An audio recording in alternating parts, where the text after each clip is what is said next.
Moi je suis africain d'origine congolaise.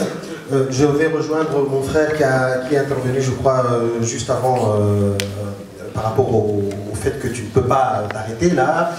Quelqu'un d'autre a dit que voilà, c'est un court-métrage et on attend le long-métrage. Moi ce que je voudrais dire, c'est que au-delà des problèmes de financement, etc., ce qui me plaît moi d'être ici et de voir cette salle comble, c'est que, comme tu l'as dit, ce n'est pas quelque chose qu'on a déjà l'habitude de voir, ce n'est pas les enfants soldats, ce n'est pas... Et surtout, c'est le fait que ce soit une Congolaise, d'origine congolaise, en vrai, qui parle du Congo, d'une époque de laquelle les Congolais ne parlent pas eux-mêmes. C'est quand même important de le dire. Et donc, en effet, je pense qu'il faut trouver des solutions de financement pour que de plus en plus de Congolais pour lesquels tu ouvres la voie, je pense que c'est vraiment quelque chose que tu es en train de faire, qu'ils puissent s'y lancer. Et là, je parle à toute la salle, je te parle à toi, je dis franchement, aujourd'hui on est en 2014, on a des stars qui naissent sur internet parce que voilà, elles postent leurs trucs et puis il y a des gens qui peuvent mettre de l'argent, etc., etc. Pourquoi est-ce qu'on ne pourrait pas envisager ce genre de solution, à commencer par nous qui sommes ici et qui avons apprécié la chose. Voilà, merci encore une fois.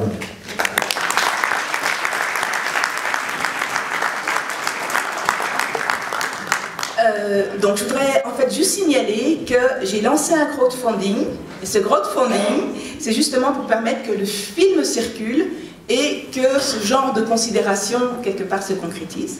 Donc Aïcha So, qui, je ne sais pas si on la voit là, Aïcha So, voilà, elle est là, montre-toi un petit peu. Elle peut distribuer les documents pour le crowdfunding. Et comme ça, vous verrez un peu sur Internet ce que je voudrais faire, parce que j'aimerais que le film aille dans les écoles. Il y a des professeurs d'histoire qui sont démunis pour parler de la période coloniale, parce que c'est toujours, on va dire, c'est les films coloniaux de l'époque qu'on voit, et on ne voit pas...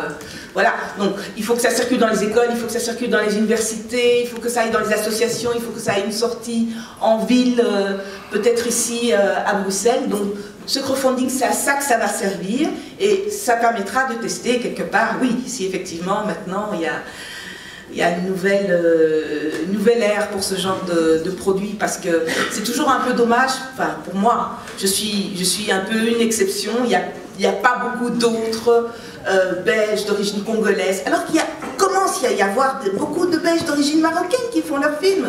Est-ce que vous savez que le film qui a marché dans la communauté, dans la Fédération Wallonie-Bruxelles, c'est le film La Marche de Nadir, je ne sais plus comment il s'appelle, Yadir.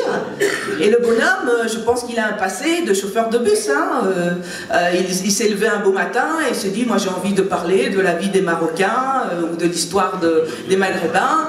Et bien, son film, et le film qu'il a fait avant, Les Barons, eh ben, ce sont des grosses recettes de l'histoire du cinéma belge, parce que les films dont on entend souvent parler, qui vont à Cannes et tout, ils n'ont pas une grosse clientèle ici dans le pays d'origine.